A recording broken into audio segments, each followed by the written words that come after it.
Okay, folks, hello and welcome back to this episode 5 of the Perspectives Pod.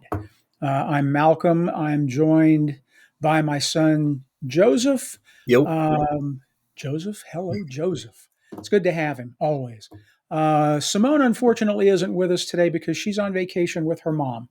She decided to treat her mom to a vacation in the Caribbean, and I thought that was really sweet. So that's where she is right now. And, I've seen you some know, of the pictures already. They're having a very wonderful time. well, I bet, come on, they went to Turks and Caicos. Yeah, And, so yeah, I mean, they deserve a nice little vacation together. So I absolutely. think that's a good thing. Anyway, so, oh man, have we got some things to talk about? So today is the 2nd of March, Sunday, the 2nd of March. Those of you who may not be aware, and some of you may have decided to tune out from the news periodically for your sanity, I get that. Friday, we had an Oval Office disaster. Um, Joe, why don't you go ahead and just give a brief description of what happened? Well, the framing is that it was a meeting between President Volodymyr Zelensky of Ukraine and President Donald Trump, as well as Vice President J.D. Vance. It was essentially an introductory public greeting before they'd have proper negotiations to sign a deal. Standard stuff for international meetings. About 2 minutes in to the meeting, which was again, it was Two in the minutes, Oval mind you. Office. Yeah, Two just two minutes. minutes in. They did their greetings and hellos and then pretty much jumped straight into this, which was Donald Trump being very blithe about Ukraine's eagerness to appreciate the aid. JD Vance acting as the role of hype man, for lack of a better word, jumping in and scolding Zelensky for his lack of gratefulness. Zelensky himself kept his cool. He was not Yeah, argumentative except when absolutely pressed. And even then, he would respond simply trying to redirect the conversation back to his appreciation for aid and his need for more aid. That's how it started getting escalating, but what it turned into was just a shouting match between Trump and Zelensky, with Trump shouting and Zelensky sitting there and taking it because how do you really respond to the president of the yeah. United States who you desperately need aid from talking to you like a mafia don? And that is no exaggeration. We'll No, post a not at link all. to the full interview in the show notes, so watch it for yourself. But Yeah, he was shouting, he was scolding. There was a reporter in the background who was criticizing Zelensky for not wearing a suit, despite right, the fact that of all the major concerns going on, that doesn't even hit the radar. right. For those of you who are aware, during the Obama administration, it had shades of Obama's tan suit fiasco, which I regret even mentioning because it's so silly. Yeah, that I remember when that happened. I don't know what the hell, why was that an issue? Because Reagan wore a tan suit. I And remember several people distinct. tried saying no one ever wore a tan suit, including Reagan. Yeah, they even That's said Reagan oh, never that wore a tan suit. that's absolutely false. That is It is. absolutely false. I remember distinctly, and we can certainly bring it up. Maybe we'll post a show note, a link. But no, Reagan could do it. Reagan had style and Yes. panache and very, always very well And dressed. quite And frankly, Obama had it as well. He killed yes, in that tan suit. But yes, yes. the greater issue, I think, is Anyway, people who want to criticize someone and they don't have anything good to criticize them on. Like from the Republican perspective during the Obama administration, if they were going after him for his choice of mustard and his suits preferences, they've got nothing of substance you in that got room. nothing. That's right. And with Yeah. So Zelensky, he's this firebrand revolutionary in the best of ways, defending his country on practically on the front lines every chance he can get. that's right. The epitome of respect and gratefulness. There's Yeah. nothing to criticize him on The man is except for in, his suit. he's a wartime leader. His country has been invaded by a hostile, aggressive power, neighboring power. You know, and so he chooses not to wear a suit. Who cares? I don't care if the guy chooses not. The way he's dressed is fine with me because I appreciate what it is he's doing. He's standing up for democracy. He's fighting on the front lines of democracy against authoritarianism, against autocracy, against communism. Yeah. So why I don't care how the man dresses. And But quite anyway, frankly, his reasons even are respectful as well. He's not just wearing it because he doesn't like suits. He's wearing it because he does not feel he should dress up while his people are fighting yeah. and dying. But And just yeah, no, you're right. But not to spend too much time on this particular issue. The person, though, as you and I had discussed earlier, the person who asked him the question, the reporter who asked him the question, is a reporter who's actually involved in an intimate relationship with Marjorie Taylor Greene. Now, I was surprised to find out that she and her husband separated. Okay, fine, whatever. I would imagine, politics, especially when you're spending as much time as elected officials spend working, it's not a 9 to 5 job. When you're an elected official, it's 24/7. Okay, so maybe that, relationships can be strained and they sure, ultimately break. But the sure. concern back to this whole press conference is this reporter's asking these ridiculous questions who clearly has some influence from a Mhm. very, shall I say, divisive and be polite about it, I congressperson. would be surprised if there weren't any influence Yeah. from her.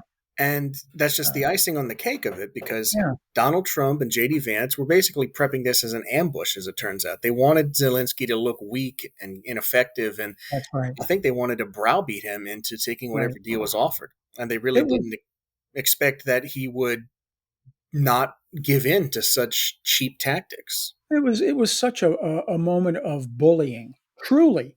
And you certainly we expect more from our leaders.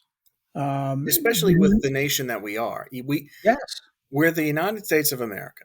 And what that means is we are the most powerful country that this world has ever seen.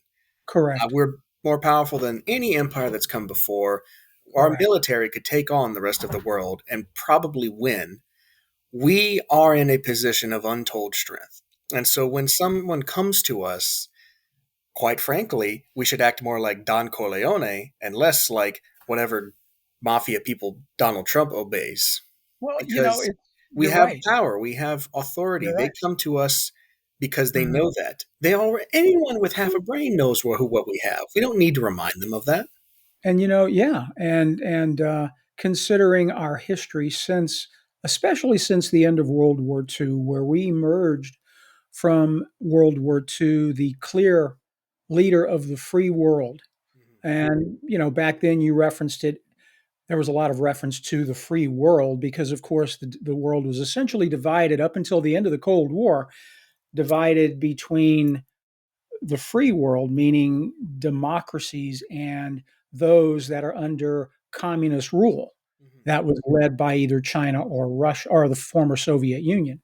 But we just what a horrible day. It was an embarrassing day this past Friday for the United States, for citizens who, like you and I and many others, I would have to say, I can't imagine at this point there being 40% of the electorate who still supports Donald Trump. I have to think that this guy, I've been reading that he's been losing support over the past several weeks since he's come into office because of his behavior, because of his choices, his actions, his executive orders. So yeah, it's he didn't do. I don't think he did himself any favors. The way he spoke to you don't have the cards. You need to show more appreciation. That sort of thing. Yeah. JD Vance, the little boy, the little shit JD Vance sitting on the sofa over there having to chime in. I don't know what made him think he had the The right, authority. Yeah. the authority to chime in and put in his 2 cents worth. I think he just wanted to show Trump, "Hey, I'm your guy," And anyway, to chime in and say to Zelensky, you know, "Have you said thank you once since you've been here?" What the hell? You don't say that in politics, in diplomacy. You don't conduct diplomacy between powers the same way you would conduct a relationship between you and your neighbor. Yeah. It's And not even the if you same. talk to your neighbor that way, it's disgraceful. There's no Correct. one you should talk to that way. And Correct. it's, I know it sounds like we're just getting upset about rhetoric, but this is what the United States is outside of our borders. We are our words and we are our actions. And our actions in Yeah. this instance have been angry words and withdrawing support for something that frankly benefits us. Because there was a Right. point Zelensky was trying to make that if Ukraine falls, then Russia's influence is one step closer to hitting the U.S. There's an Mhm. ocean in between us, but Yeah. if Russia were to, God forbid, conquer Europe, which if they take Ukraine does put them one step closer, we'd be feeling them breathing down our necks. So it's Yeah. in our best interest to keep Russia contained. And if we can do that without sending a man over, because not one U.S. soldier has died in Ukraine that did not go there of their own free will to volunteer. Correct. And speaking of that, speaking of the reference that Zelensky made to Russia, getting one step closer to possibly crossing that ocean and confronting the United States. Of course, Trump had to say, "Don't tell us what we should feel." That's not what he was trying to do. He was not trying to tell you how to feel. So Trump does not have clearly by his behavior, his actions, his words, he does not have the character or the temperament to be a president of the United He States. doesn't. And this shouldn't be a partisan issue. I know It a lot of shouldn't. Republicans voted for him. When our I say our, I'm now referring to myself as a Democrat. When we have a Democrat president and they make a misstep, as Obama did, as Clinton did, we call them out. There were a lot of Democrats calling Clinton out to resign in the wake of his Sure, scandal because sure. that's just what you do. The president, the parties aside, the president is acting out of line, and we should respect our country enough to make sure that our presidents act in a manner that befits our country. And if they don't, we bring them out and put someone else in who will live up to that. Party That's what aside. democracies do. That is what democracies do. That's what freedom of speech is about. And that's something we've been able to do up until now. Trump, of course, wants to have the authority to do what he wants, to say what he wants, and to not be ridiculed, to not be criticized. If you do, you become an enemy of his, and then he will seek retribution against you. That's not freedom. That But it's is not a far off idea. He's getting closer to being able to do that. He has his attack dog, Kash Patel, in charge of the FBI. right, He is acting in ways that far exceed presidential power. He's, for now, jokingly, but who knows how long that joke will continue, referring to himself as a king. right. He's very close to being able to actually send people after his enemies if he so It's not a chooses. joke. It's not a joke. I don't take anything he says as a joke. One thing about Trump is he will tell you in no uncertain terms what he's going to do. There Mm. was a cartoon, I think, in the New Yorker magazine. There were these two sheep in a pasture, and there was a billboard in the pasture. And the billboard had a picture of a wolf in a suit, and the caption was, "I'm going to eat you." Yes. And the one sheep said to the other, "Well, at least he, tells it like it is," or something like that. And this came out around the beginning of the first term of Trump's, back around 20, sometime in 2017, I guess. But I never forgot that. So no, I don't take anything Trump says lightly.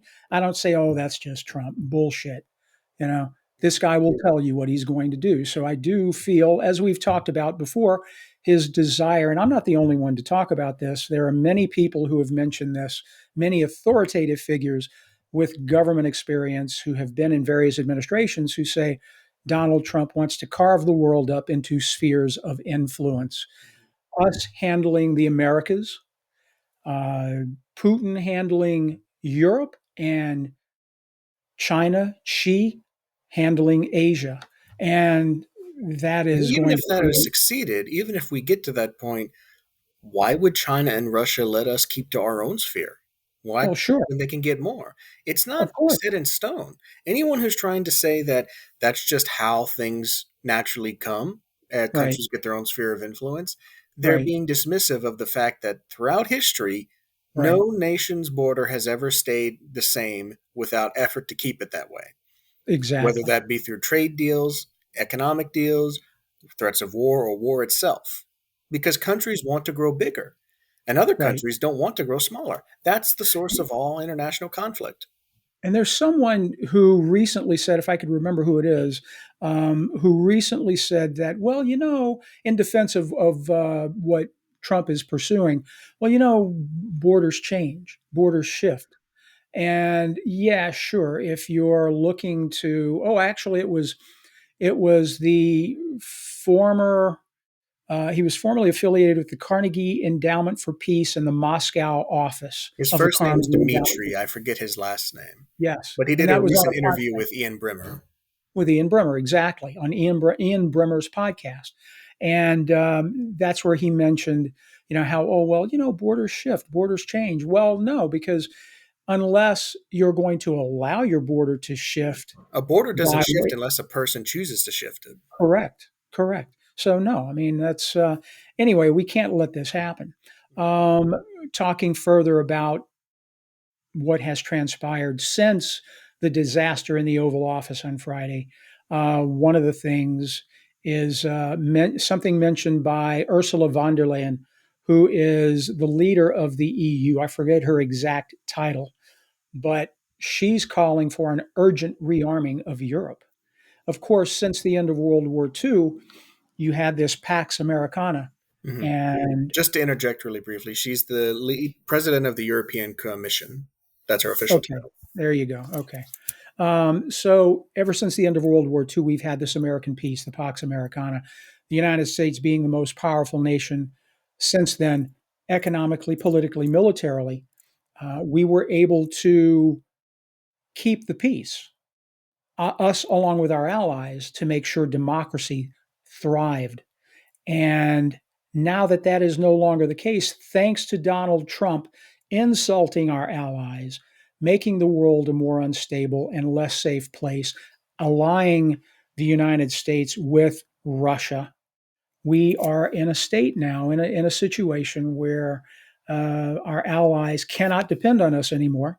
And the EU feeling it needs to urgently rearm because if Russia succeeds, which it's looking like they may, but if Russia succeeds in keeping the territory that it stole from Ukraine, and let's say it chooses subsequently to invade Latvia, Lithuania, Estonia, the Baltic republics, which were once part of the Soviet Union. Mhm. Those are democratic countries now.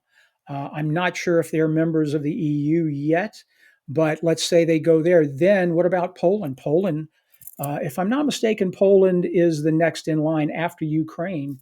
It's then Poland that could be next to be invaded. So And in where the does it? wake of all of this, NATO doesn't really have as much impact as it used to because I think it's safe to say after the events in the Oval Office that if Poland, which as I recall is a member of NATO, were to be attacked, we wouldn't intervene if it's Russia doing it. Right. So That's it's right. just Europe. The NATO is effectively now just Europe.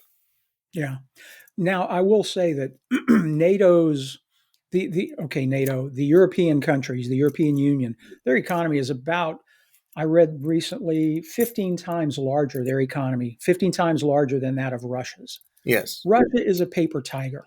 However, they've got nuclear weapons. Okay. they do. I also learned that, and I've got to find the link for this so we can post it in the show notes, but Ukraine has killed and injured over 800,000 Russians in this battle.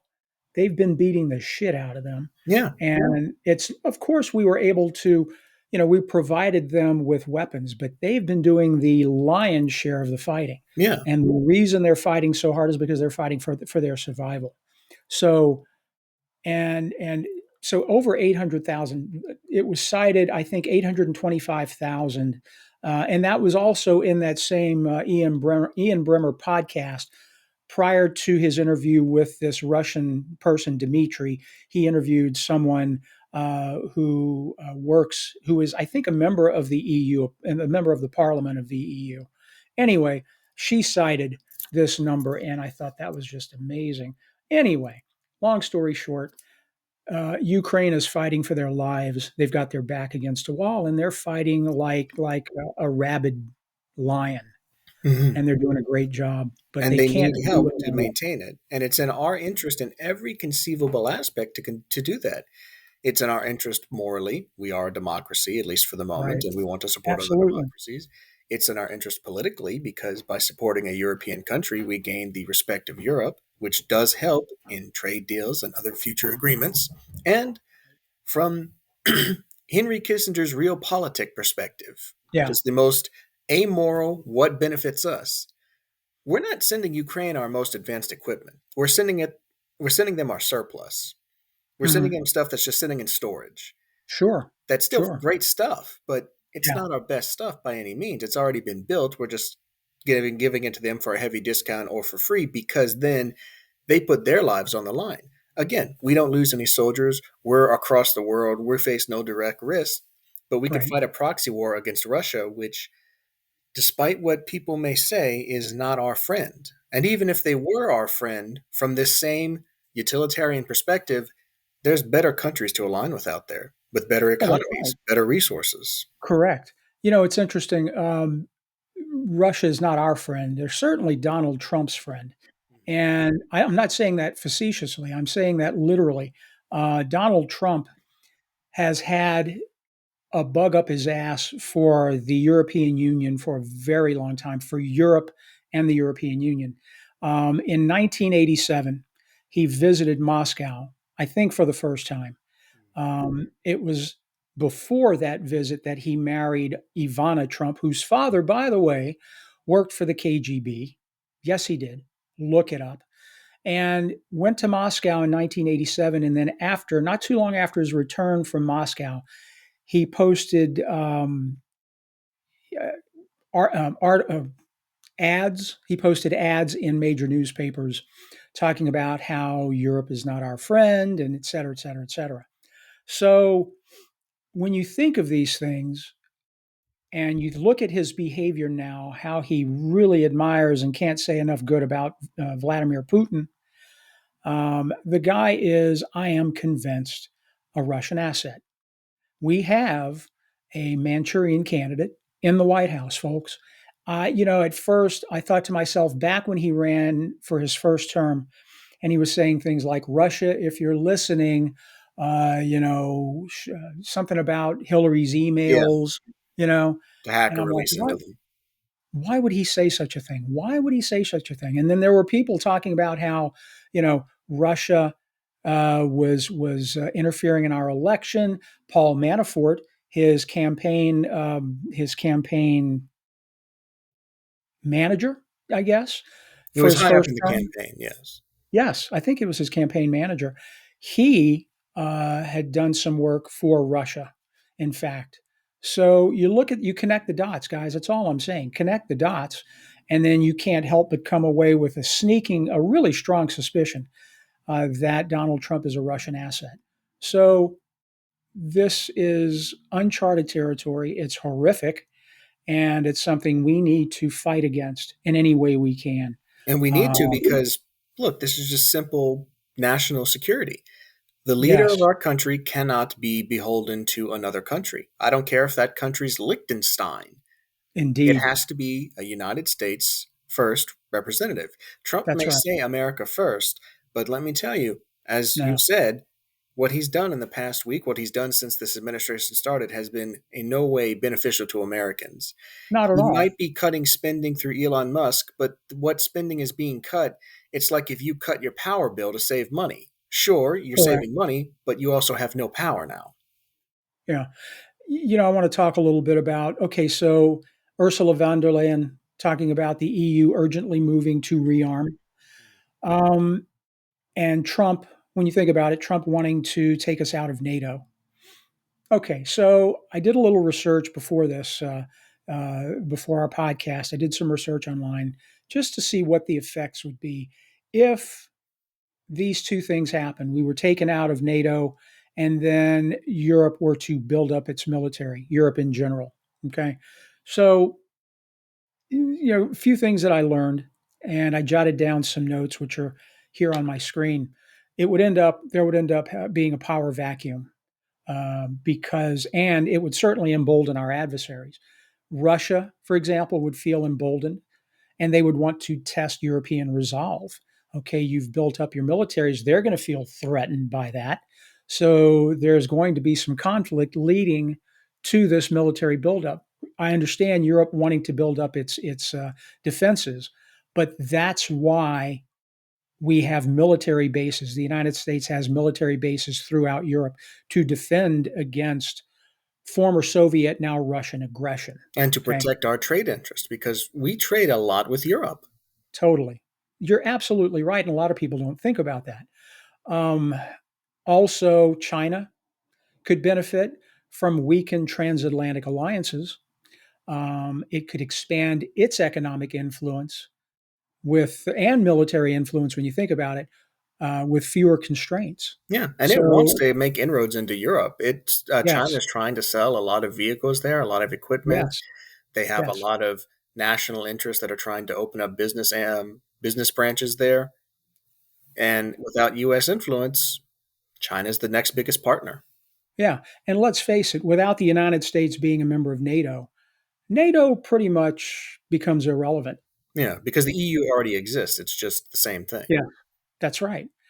And then when it comes to Europe, without NATO being able to coordinate strategy, um, it would be less effective from a security standpoint, and it would be fragmented without NATO. NATO has established this structure, which adds to the security, adds to the leadership. There are clear definitions that they can follow, but without it, it's a whole new world. It's a whole different ballgame.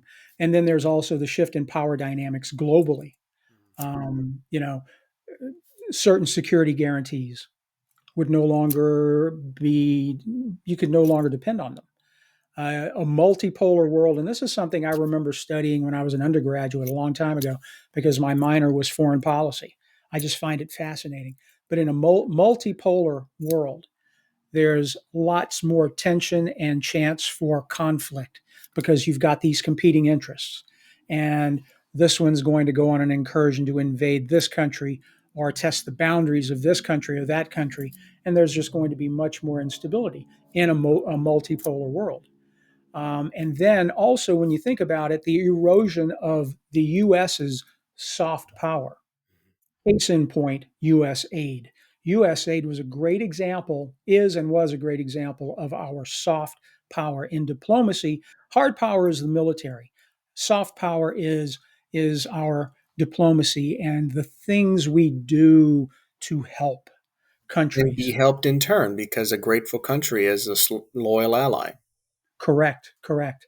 Um, this diplomatic soft power helps to reduce um, instability and helps to shape global events to our advantage, to the advantage of democracy. So, these are some of the examples of what would happen if we left NATO, if Europe were to stand on its own, if we devolved into a multipolar society, a multipolar world, and then military gaps. I just can't even begin to imagine the the danger. So we're And in a very dangerous, precipitous time. Yeah. Um, And foreign Go ahead. aid, just to add an aside, it's such a cheap method of international assurance. Our annual budget, this is the total amount of money spent, and this is before the Trump cuts. Yeah, It's about 1%, maybe 5% total if you count everything adjacent to foreign aid in terms of yeah, spending. Our military budget's a good third. And not to say the military budget isn't important, but the military is one tool, foreign aid is another tool. We'd be fools to only use one tool. And those yeah. two tools have why we've had almost 70 years of peace since World War II. It's not Exactly. been us just sitting idly and letting people be grateful. We've been working Correct. every year to maintain that peace, making Correct. mistakes sometimes, but overall, we've not had a world war since. Correct. And when it comes, you mentioned our military budget. Our military budget is just under $900 billion. So it's almost $1 trillion. And we would do just fine if our military budget were half that amount. We'd still be outspending any other nation and many nations combined. We could, I think what ended up happening, we outspent during Reagan's administration throughout the 80s into the 90s, we outspent Russia, which helped facilitate and accelerate their collapse, the collapse of the Soviet Union. Because they just had to try and keep up. Right, and they just could not. They didn't have the economy that would enable them to do that. So, but I think what has happened is, these military contracts, this huge military budget. One thing I learned when I was in charge of a small budget in my shop when I was in the Air Force in Spokane, Washington. One of my responsibilities was dealing with the budget for my shop. And one thing I was taught is if you don't spend it, you lose it. So you got to spend it. Whatever money that's allotted to you, that's budgeted to us, if we don't spend it, we're going to lose it. So And it's spend the much money. harder to get that money back. And it's harder to get it back. So I think what has ended up happening is because of that mindset, our military budget has continued to grow exorbitantly, and economies around the United States have become so dependent on the military industrial complex, if you want to call it that. Politicians like to bring home the bacon, and that's an important part of being a politician. Politics, all politics is local. You have to remember that if you're going to get into politics. No matter what level of politics you get up to until you enter that executive office, you're a U.S. senator, you're a congressman, keep in mind that all politics is local. All decisions that you make, how's it going to affect my constituents back home?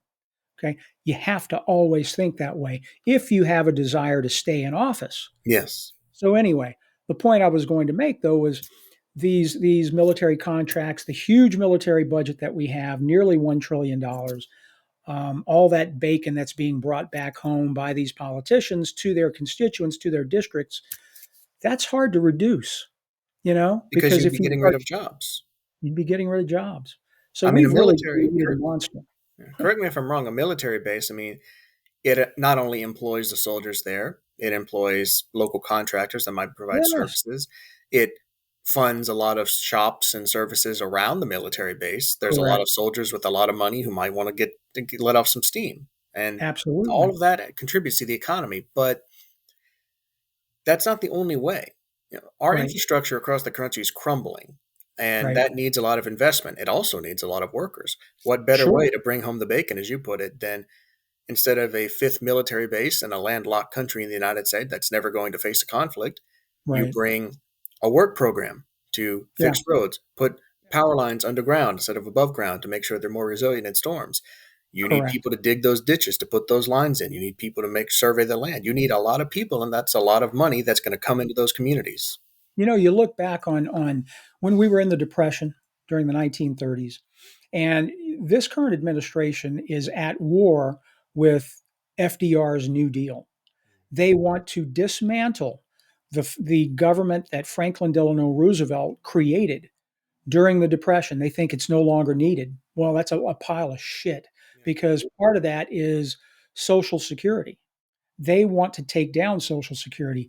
They're not saying it explicitly, They're but they're frailing it in moving. terms, entitlements and Yeah, excessive spending. right. See, the government's job is to take care of the people. That is the reason government exists, to take care of the people. And we're the And government. It's not this shadowy organization. yeah, Your yeah, community members join the government. They that's run right. for office. They volunteer. Yeah, It's us. It's just who we yeah, are. It's not this yeah, shadowy group that has people coming in from across the country. No, it's your right. neighbors. That's right. But yeah, I mean, you look at all the different programs that were established during the 1930s by the Roosevelt administration to help drag the United States out of the Depression. It worked. I mean, we had gosh, I can't remember, the Civilian Conservation Corps. We had so many different groups, organizations that were created to put people to work to improve our infrastructure. The And Interstate Project by Eisenhower in the 50s. The entire reason we can so easily drive across the country yes, is because of a massive program implemented to better yes, connect our country. absolutely. And one of my, When you go to the grocery store and you see all the wonderful things we have available, mhm, that's from the interstate. That's trucks traveling across the correct, interstate. correct. Imagine a world without I-10 or I-50 or any of the I's. Yeah, How yeah, much harder would it be to get from point A to point B? And it it cost a would be lot of different. money to implement, and it employed a lot of people, certainly, but Right. we may have made so much money since that investment. It's an Yeah. investment, and it's paid off. Look at what Joe Biden established. What was the he called it Build Back Better? What was the name of the Yes. program that he created, where he funded for I don't know how many billions of dollars the um, strengthening of our infrastructure. That was a portion of it. It was passed in, I think, 2022. Right. I can't remember the name of it, but that there were billions of dollars 2021. budgeted. Right, billions of dollars budgeted for this. Lots of money has already been sent out to the states. I've noticed changes here in Westchester County, for example, in the New York Mhm. metro area. Roads have begun to look better because I Yeah. got to tell you, for a long time, you would see these potholes and bridges all across the country that are beginning to fail, that need replacement, and we were letting our infrastructure fail. And my point is, why can't we channel some of the money that typically goes to the Department of Defense and channel that to other programs that are in need of funding? Yeah. Instead Uh, of defending our country from foreign threats, which we already do, we can Correct. defend our country from internal collapse. That's right. That's Yeah. right. So anyway, it's a matter of priorities. It's a matter of political will, and just making the tough decisions. And that's why we elect these people. We elect them to office to make the tough decisions on our behalf. Mhm. But I And have if to they say, don't, we have to step up and get them out. correct, correct. And no political party is perfect. Democrats are not perfect. Republicans are a fucking disaster. Mhm. They're right now, the Republican Party is just a bunch of traitorous sycophants to Donald Trump. That's why so many politicians, so many people have left the Republican Party, but they have no other place to go. So Yeah. I'm certainly hoping that we do have an establishment, but it has to happen. And I think I mentioned this in one of the earlier episodes. This has to happen organically from the ground up. You can't just have a new political party established by these former high ranking Republican officials Yeah. It's from the untrustworthy. top down. Yeah, you can't. So it's got to happen organically from the bottom up, and then start out locally, go state, and then go national. But And it's got to yeah, represent what you want, because there have got to be many people out there who are listening to this and they're Republicans and they hate what's happening. They want to be the party of Reagan again. yeah, You can do that. You just have to hold your elected officials accountable, your party leadership accountable. And if they won't right, listen, you leave right. and start your own. I know we're a two-party system, but the Whigs used to be an incredibly large political party. They no longer exist. We That's can't right. That's change right. leadership. I'm actually looking up the number right now because you say, holding leadership accountable. One thing I'm going to do again is mention the phone number to call the House. Mhm. They'll connect you with your congressperson in your district. They'll also connect you to the Senate, to whoever your senator is. The number is 202 224 3121. I encourage everybody listening, everybody watching, call that number, call them every day, not Because just it once. works. It works. Yeah, It's a collective effort. If everyone does it, we'd be fantastic. But even if 10% of the people do it, we'll still do well, because for every phone call they get, they hmm, have to imagine if people are that angry to call them, how many more people are also angry enough to not vote a certain way but aren't angry enough right, to call. right, It's you have an outsized influence if you call, because they'll think you represent a lot more than just yourself, even if you don't say a thing to that effect. exactly. And if you Yeah, so can, go to a town hall nearby too. Make your voice heard. I don't care if you're the deepest blue and your representative's the deepest red, go anyway, because your voice still matters. If you're the that's same right. party, go anyway. you can Yeah. still hold people that are on your side accountable if they're going off what you think they should do. Yep. Yeah. So again, it's 202-224-3121. So give them a call. I'm also going to look up if you're interested in marching, if you're interested in protesting, there are a couple of national organizations that are helping to organize protests, Hmm. and you can reach out to them. But just to talk a little more, though, I mean, also another consequence is the geopolitical realignment that could occur. There are some European countries that might seek, believe it or not, that might seek closer ties with Russia or China to help fill that security void that's left by the United States. Mm-hmm. We don't want that. Okay, for obvious reasons, we don't want Russia to fill the void once we leave. We don't want China. These are authoritarian regimes. So we don't want them anywhere near our allies. So that just, I can't even begin to imagine the consequences if that were to occur. The And then consequences to also, us. that's right. Oh my goodness, of course. And then, you know, new flashpoints for conflicts could arise, as a result of these realignments.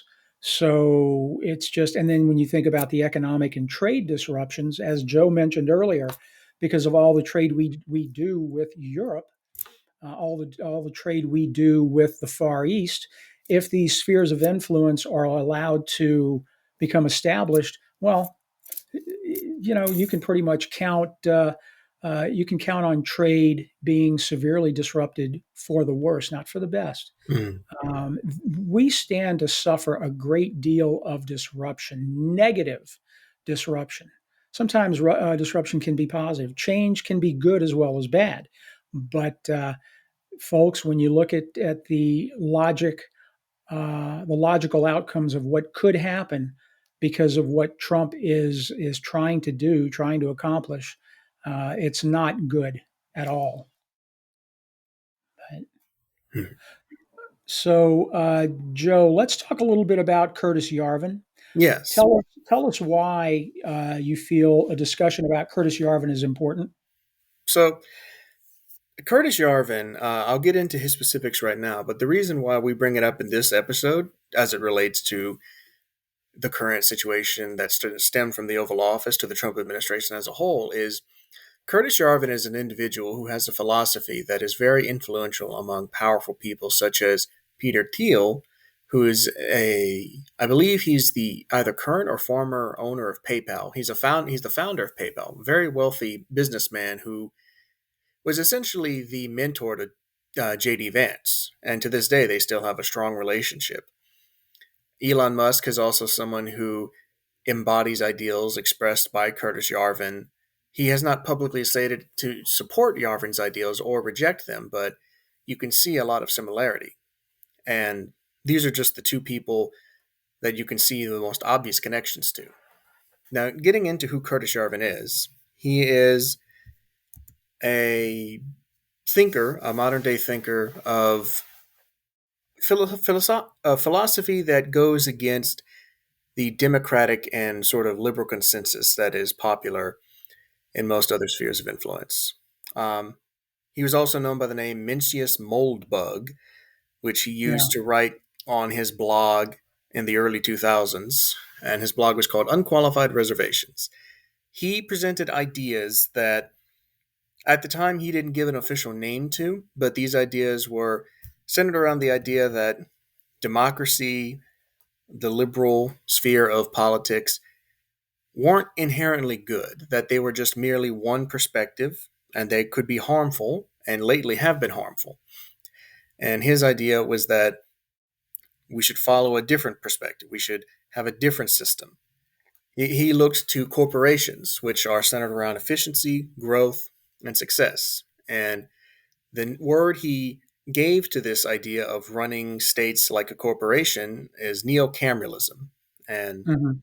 it's essentially a new government. That's what his theory is, where the CEO is the leader, and they are like a king in many ways. They could be theoretically replaced, but they have the power of a king, certainly. Correct. Right.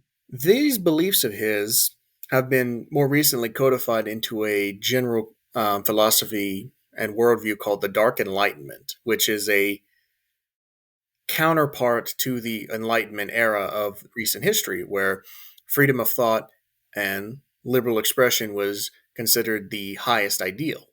This is the opposite, where efficiency, power, and wealth earned through these two traits are what matter, and everything else takes a backseat to that. Right. Yep. Do you know anything about his view of the cathedral? Have you heard him talk about the cathedral or read anything about that? Yes, his idea is that the cathedral refers to, I'm sure we're all familiar with the phrasing of the ivory tower, the high minded intellectuals that sit far apart from the world in their tall ivory tower. And the cathedral represents that mixed with government. The idea that elites and Hmm. those of Academia. wealth and influence are all connected, and they shape the government, they shape public perception to Right. society's detriment because they are not really connected to it. Right. Right. So what he wants to do essentially is tear down the influence of academia, higher ed, universities, and mass media. Uh, you know, Washington Post, New York Times, NBC, CBS, ABC, CNN, all these members of his cathedral, because he feels that they've negatively influenced They've stymied society. progress. They've steered us away from advancing as a society. They've made us comfortable but not successful. That's his view, essentially. I'd like to know what this guy, what are his qualifications for being considered or considering himself to be this intellectual philosopher. I mean, do you know anything about his background, where he was born and raised, where he went to school, anything like that? I think he has a background in technology. I think he worked as Hmm. a programmer for a period of time. I could be wrong on that. If I am, I'll post a clarification in the show notes. But he, as far as I can tell, is well read. He is an intelligent man, certainly. And there is something to be said about philosophy coming from all perspectives, not just those of intelligence. The great famous Greek philosophers had to create their schools of thought, but that doesn't mean they're all created equal. You can be a philosopher and have crackpot ideas that make little grounding in reality. Right. And ultimately, the only difference between crackpot ideals and genuinely held beliefs are how many people you can convince that your ideas are worth believing. Correct. Yeah, And because unfortunately, some people are, they're more susceptible to, people like this who who put speak forth with authority, they who speak with speak. charisma, and that's Correct. really it. Charisma sways many people, and authority even more. That's why it's so important to think critically and to ask yourself, well, does this sound right? And why do I think it sounds right? And try to keep emotion out of your intellect, which can be hard. I admit, I can I can be very emotional when it comes to Donald Trump because he offends me so much with what he's doing to our country and the divisiveness that he's brought forth. Leaders are supposed to bring people together, not tear them apart. And he's but when you look at it from an intelligent, rational perspective, you see that what Trump and the authors of 2025 and Trump's supporters, it's a recipe for disaster for this country. Um, yeah, it's very interesting that Yarvin's beliefs, philosophy have gained traction among a lot of right wing intellectuals, not a large, but with some Silicon Valley uh, figures, if you will. He's come forth with this idea of dark enlightenment. Tell us a little bit about what dark enlightenment is, as according to Curtis Yarvin. Well, the Dark Enlightenment is Curtis Yarvin's beliefs pretty much encapsulated into one whole, and then some. It's not just Yarvin, it's Yarvin and people like Nick Land who have further codified these ideals into a cohesive philosophy. Why is And it called Dark Enlightenment? well, it's not the Enlightenment of old. It is its counterpart, it's its inversion, Right. it's a complete philosophical shift. And it is sorry, I dropped something on the floor right now. I'm trying to Oh, make who sure it cares? doesn't It's spill. okay. Yeah. Right. You know, Apologies. our founding fathers were strongly influenced by the Enlightenment, the intellectual enlightenment that took place in Europe. I want to say between what was it during the 16 and 1700s. That sounds about Um, right. Yeah. yeah, Voltaire, and name some of the other philosophers that were large figures in the Enlightenment at that time. Joe, I believe John Locke is one that comes to mind. correct. That's right. Rousseau, Yes. Jean Jacques Rousseau, Yes. uh, Kant, David Hume. Hmm. I Hmm. mean, every philosopher you think of off the top of your head that isn't a Greek philosopher is probably from the Enlightenment era because it was this explosion of free thought that was encouraged and was never really possible because of governmental influence previously. So all of these people were finally free to follow their thoughts to wherever they went. Yeah. Yeah. So, when you think about our country, the founding of the United States, people who were living in England, in Europe, wanting freedom of expression, freedom of religion to begin with. The Enlightenment was this intellectual and philosophical movement that took place. It dominated Europe during the 18th century, which is the 1700s, from the late 1600s through the 1700s,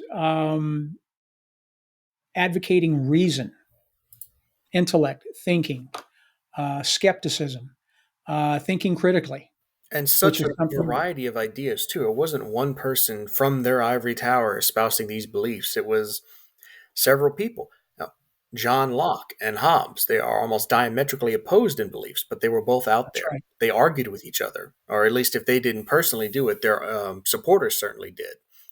And it's through that discourse and debate that ultimately a general consensus arose, not in any codified sense, but the ideas that generally arose as the most sensible ones were what people adopted, such as the founders of the United States. They Right. certainly were versed in these, at the time, contemporary beliefs, as well as those of the classical era, but the Age of Enlightenment Absolutely. essentially is the foundation of our modern world.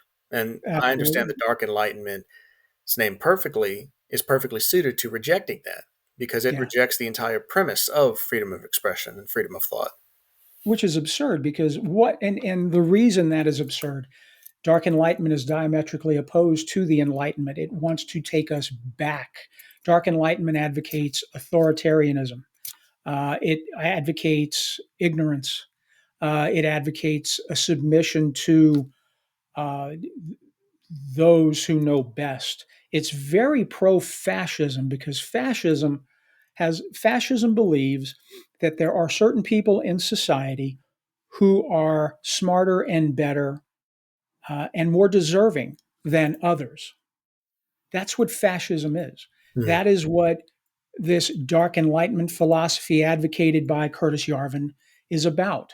We And don't want to go back in time to the time before the Enlightenment when the world was dominated by kings and queens and you had serfs and slaves. We're and not we don't going want to back go there. back to that because in a hierarchical society, you don't necessarily end up at the top. A lot of us think Right. you might, but Curtis Yarvin in particular advocates a rather gruesome alternative for those at the bottom of society.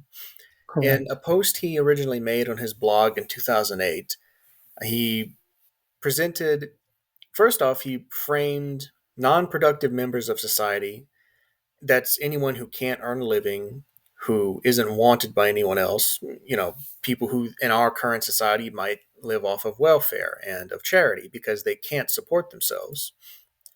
He first makes a joke that we turn them all into biodiesel to fuel buses. And he Mhm. says, okay, just kidding. His It's a very serious crude solution, joke. it's callous, but his serious solution is, and I quote, a humane alternative to genocide, which is to take those who cannot support themselves, put them in permanent solitary confinement in a cell that cannot be opened, and then provide a virtual reality experience that allows them to live a fulfilling life in this cell, in this pod. My God. And that they will never be seen by society. They will have no influence. They will live, grow old, and die in their cube while they live in a virtual world. Right. That's his humane alternative. Right. Right. I think that's Now, something that, even if that's seriously implemented, which would cost an right. inordinate amount of money, take up an inordinate amount of space, it's still horrific. It But is. as we've seen a lot with philosophers like this and those who push ideologies like this, they'll try and present something more appealing to get close to the idea. And then when we're already close to the idea, why not go a little further? Elon Musk wants to terraform and populate, settle on Mars. Mm-hmm. You could just imagine the kind of government Mars would have if he were able to populate, settle Mars. What type of people he would want to send to Mars, I can guarantee you, it wouldn't be people of color, Mm-hmm. wouldn't be people below a certain income strata. It would be probably an elitist, um, very, very much a dark enlightenment sort of environment. And they'd all be beholden to him because even if they were of his preferred class, if you were to displease the Grand Emperor of Mars, he'll just throw Right, you out the airlock. right, You're right. beholden to him and his beliefs. And Exactly. even if he is the most benevolent of dictators, what happens after he dies? Or Right. what happens if his uploaded eternal consciousness gets corrupted down the road? The Yeah. future's unknown, and you can't ever trust in the will of one person to be just and good because that Never. person will change or they will not be the same person eventually.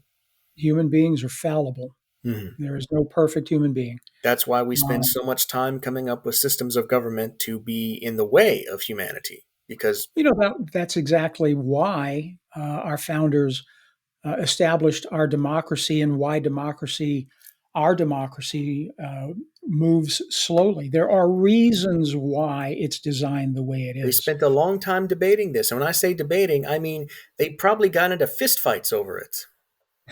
They were, remember, our founders were very young men who were revolutionaries. They were not men of just words and no action. And some Right. of them vehemently disagreed with one another. Can you imagine if we were to be able to have a dinner party today? And if you could invite anyone from history, if you could bring them back in time to the modern day and have a dinner party inviting people like Thomas Jefferson, James Madison, George Washington, Benjamin Franklin, I would as well probably as, pick Benjamin Franklin if I had to pick one, but yes, as right, many as possible, because to first off, to hear them in their own words, in their own casual words, speak, right, and then to show them what their experiment has become, the good and the yes, bad. I yes, think they would be overjoyed to see how, not just how powerful the US has become, but how much good it did with that power over the yeah. years. And we They have would done a likely lot of be, a lot of them would likely be happy to see that we worked through the whole slavery issue, more or less. Some may not be as happy, but it. Right, then they'd see where we're currently at. And I think one right. of their first questions would be after seeing about 20 minutes of our current president, Yes. why? How? Why haven't we revolted? Why haven't we dragged him out of the White House by the scruff of his neck and Yes, tarred and feathered him? yes. Yeah, We're a young country. Just a few generations ago, we rebelled against the king and started our yeah, own country. that's right. 250 years is not a long time of the national states. That's why we're mocked as a Okay. young, impetuous country.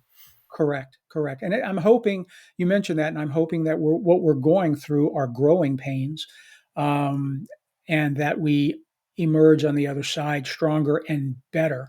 Mhm. That is my belief. I am an optimist. I do feel that we will emerge from this in a better state than we currently are, but it's going to take some time, and it could get worse before it gets better.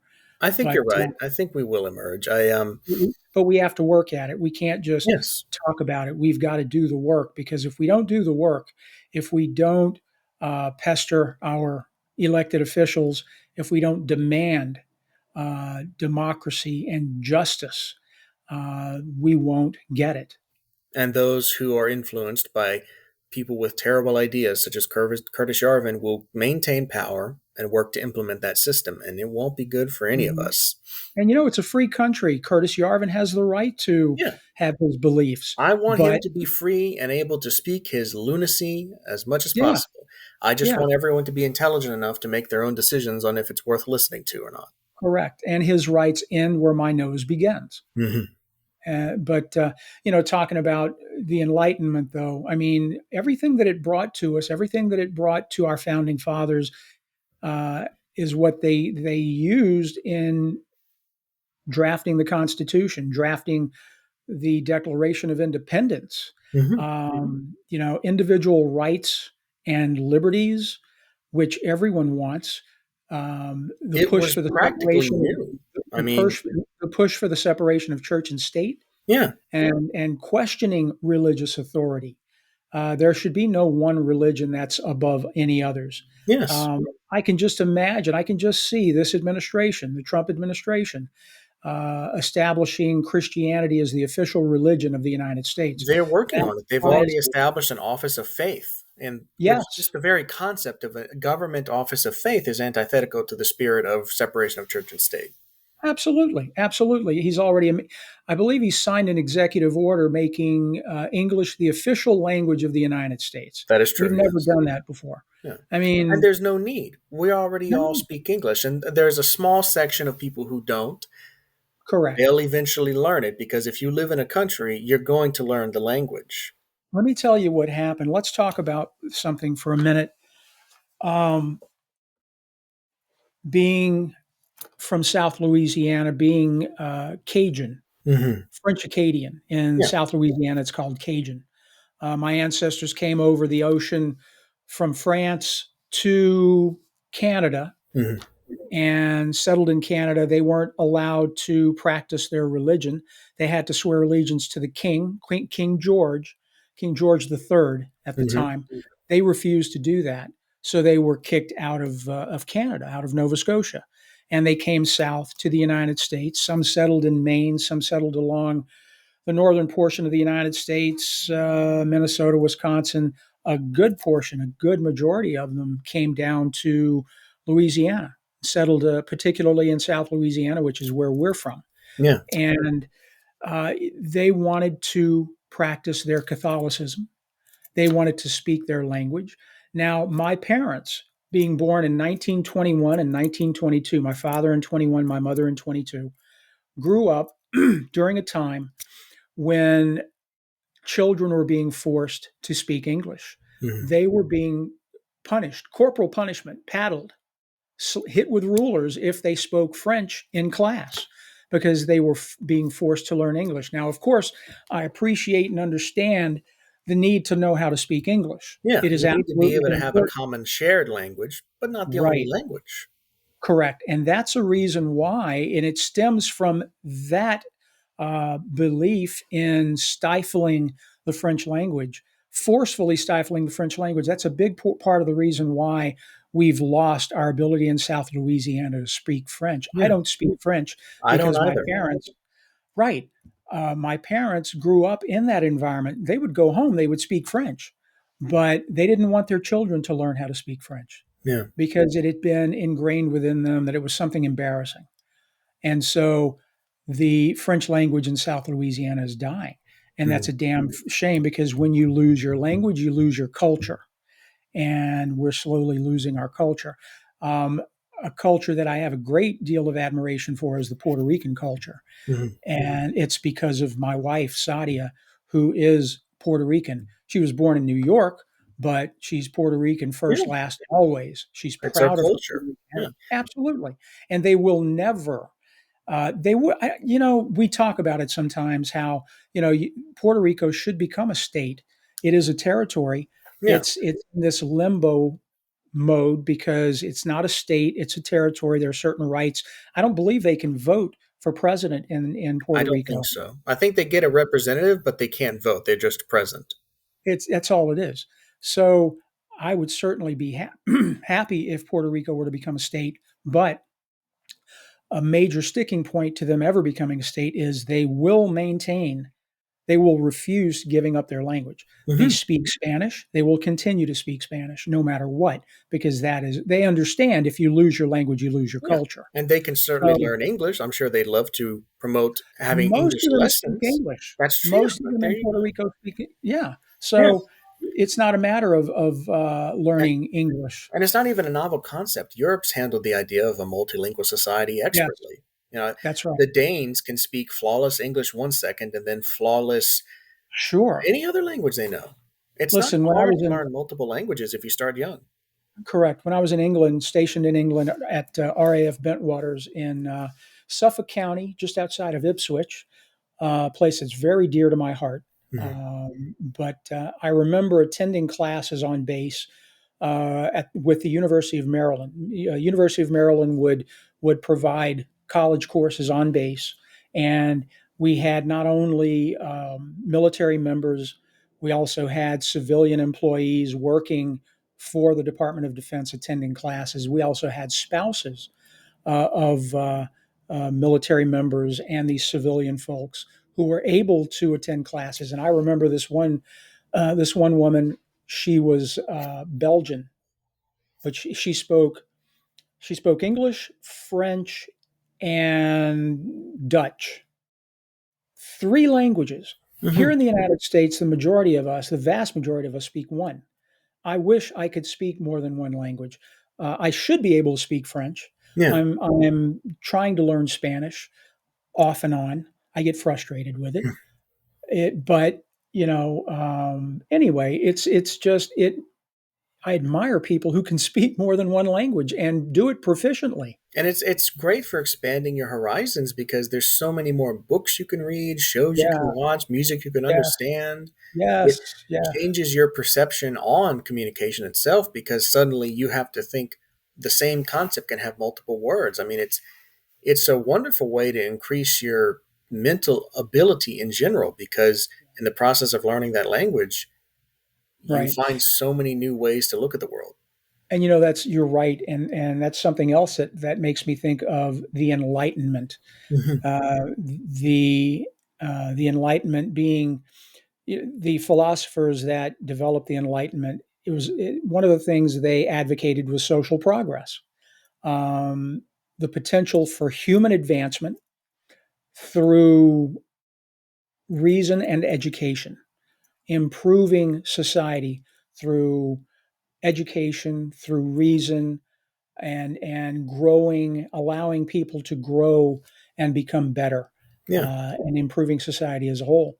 And then, of course, there's scientific progress. All of this is because of the Enlightenment, and this Dark Enlightenment bullshit that Curtis Yarvin advocates, that J.D. Vance is an advocate of, that Peter Thiel, who is another fellow South African, just like Elon Musk, a racist, a A bigot, beneficiary of apartheid, certainly.